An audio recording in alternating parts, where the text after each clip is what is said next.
How's it going, my Saab friends? Today, well, we're going back to stock. To clarify, stock as far as the radio. So yes, this is a original equipment manufacturer OEM Saab sat-nav radio, which was found on many GM models of this era. This particular option was 2007 and up for the new Gen 9.3s. Now this particular car never was optioned from the factory with this radio. I did do a retrofit, did a video on that, pretty comprehensive. Look in the description for that. As soon as I installed it, I realized I had a pretty common nav DVD disk drive error. The repair itself isn't too difficult. Parts can be kind of complicated to get, but while I was in there, I decided to Frankenstein, use a Saturn navigation module to update to a GM disc. Now, if you're wondering why I spent all that trouble to put a GM nav module into this factory Saab unit, was simply for map updates. The original Saab disc for this unit was from 2007 to 2008, and I wasn't really able to update the maps anything further, at least here in the United States. So at that point in time, kind of a proof of concept, I threw that GM nav module in here, and I was eventually able to get map updates to 2016. A very large difference, and at that time worked out great. Well, fast forward a couple years later, nav unit for the most part is still operating like it should. However, the map updates are now out of date. The most unique thing about the swap was the simple fact that whenever you load up the radio, it then says Delphi instead of the original Saab. So it's something that I thought was kind of cool at first, but I must admit after a little while, I did miss the factory Saab boot screen. Now the clock function I will say works, but whenever you go to set it, and you'll see here, I'll set it to some random arbitrary number here. It was at 12:02, now it's set to 4:03. Unfortunately, it will not hold that time setting. So after about a minute, go ahead and watch. It'll default back to the original time. A few moments later. So that's going to be the number one annoying issue that is causing me to return this back to stock. So yes, the nav stuff all works. The radio works beautifully. XM, CD, everything works.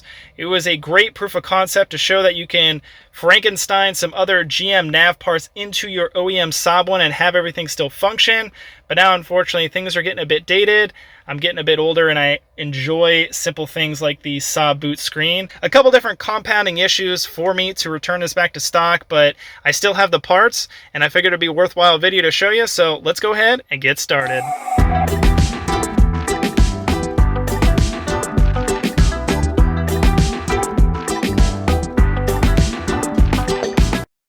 Officially have the OEM Saab sat-nav with the Frankenstein Saturn GM parts inside of it. Now we need to totally disassemble this. A whole bunch of bolts on the side, on both ends, some stuff on the back, the faceplate, to get all the way down to the very bottom to where this little connector is. And this is what we're after. This is the nav module that's buried way down in here.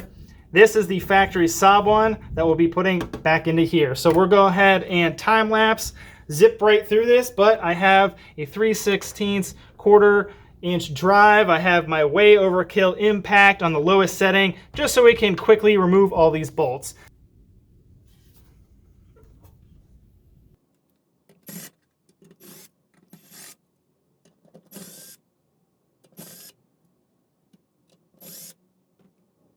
So I mean, realistically, for starters, we can just remove the screws that hold on this top plate. There's these two on each end of the backside, two on both sides here, and you can remove it to get access inside of here. But realistically, there's all these other bolts that need removed, so we'll just go ahead and get it done now.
Here's the CD player, and then underneath is the common fault to the map disk or the map DVD disk drive error is this guy right here will fail. The laser goes bad, maybe some other componentry within inside of it, but this drive right there is the leading cause to that disk drive error.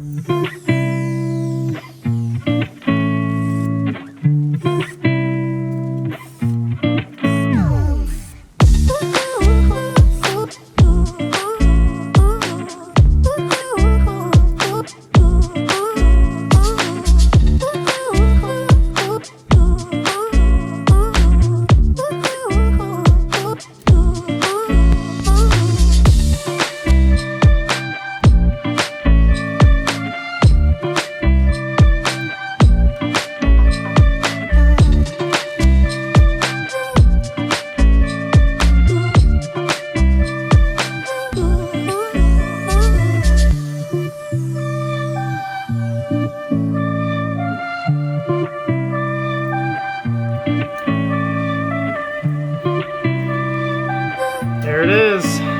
This is that Saturn nav module I swapped into here years ago. It's been a trooper the entire time. Fortunately, the time has come to go back to stock.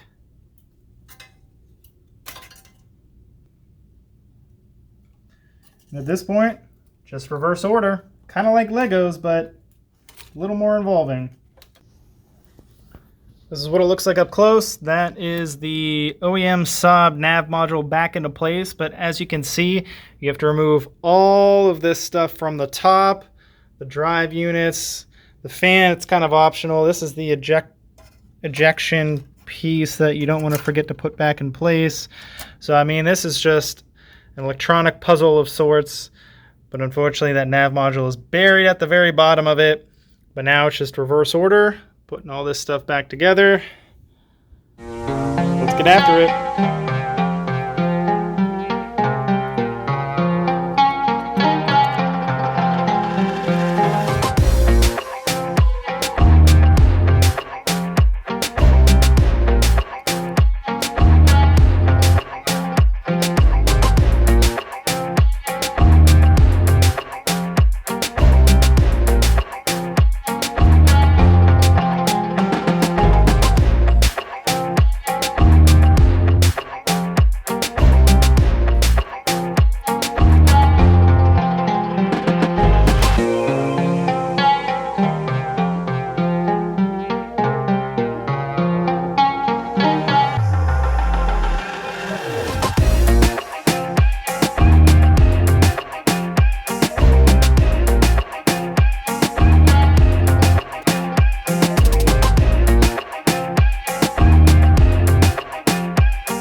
Unit is now ready to go back into the Saab.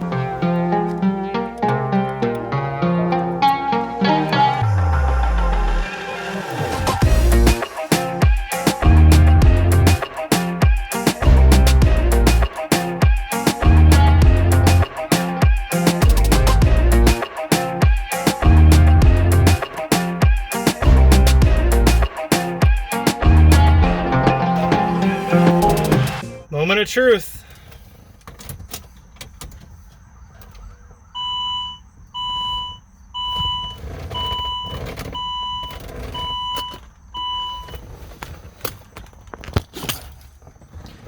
All right, so far so good.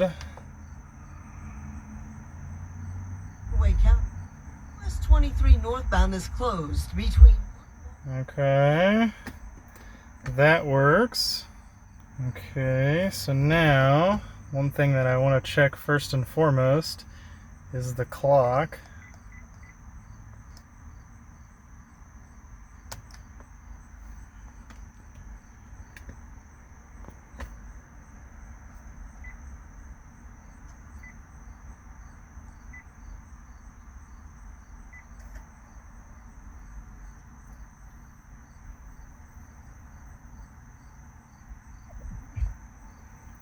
Okay, that's working. Good sign the clock is still set to the time that I had it.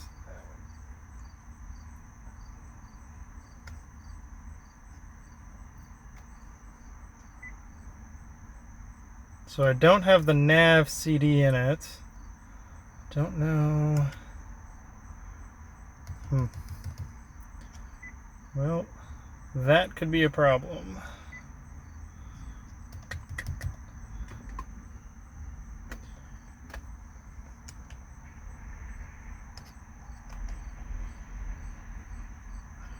Well, it's a good sign the clock is still holding, but unfortunately, I don't think the nav is going to work. Yeah, see, it's not letting me do anything.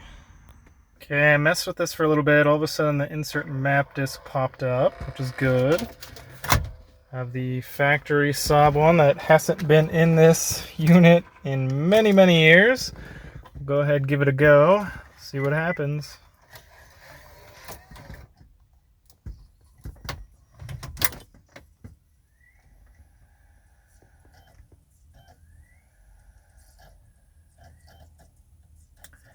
Well, that's a good sign.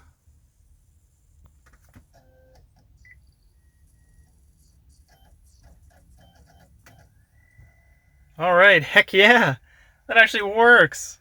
That is awesome. Does the split and everything, that's cool. The clock staying the same. All my preset channels are still here.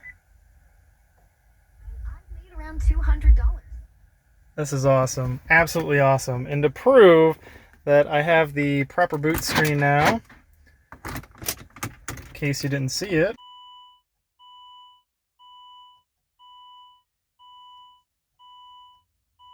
look at that. That is going to do it on today's video. Now I am going to leave this top vent out for a couple days just to make sure everything is a-okay as I drive around, hit any bumps, nothing rattles loose to where I got to remove this radio and tear it all apart to fix something that rattled loose. So if you ever messed around with one of these vents, you know it's rather stubborn. So I'm going to save myself the hassle of it, drive around for a couple days, make sure it's all good before I fully finalize it. Now if you're wondering as far as the updated GM disc, the nav module from the Saturn that I just pulled out of here, this will be for sale. Just note that you won't be able to update the clock like I showed at the beginning of this video, but there is the workaround where you can unplug your battery and plug it back in. It just resets to noon. So this will be for sale along with 2 nav discs to go along with it. But this will only really work out for my friends in the US and Canada. For my friends across the pond, some way, somehow, you are still able to get nav updates for the original setup. So if you like this video, give it a thumbs up, consider subscribing, and I'll catch your friends next time. Been a few days, time to put the vent back in. It's a heck of a lot easier going in than it is coming out. Definitely recommend. Make sure these work like they should. The flap does what it needs to do. And now, just push it in.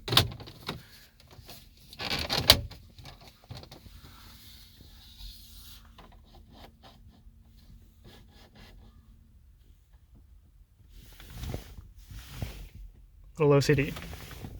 Looks good.